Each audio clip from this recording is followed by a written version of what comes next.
Hi, in this video, you will learn how to find descriptive statistics using Microsoft Excel. This is the data of the question scored by the student. From this data, we can find the mean, median, mode, standard deviation, variance, and also minimum and maximum. Using formula, we can find it one by one. For mean, we can use average. Then you can drag the input and just click enter.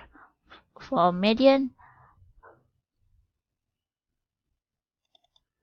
and then drag the input again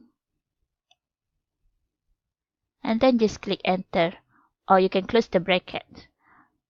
For mode,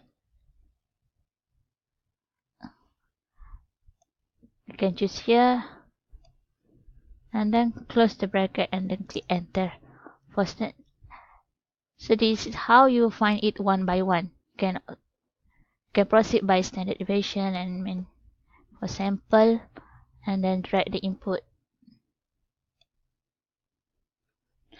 Instead of find it one by one, we can choose option the data, click here data, and find data analysis, find the descriptive statistic, then click OK.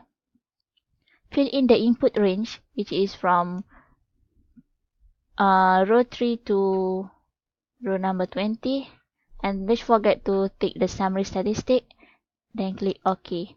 It will appear in the another sheet. So if we want to compare with the previous one, you can just click copy and then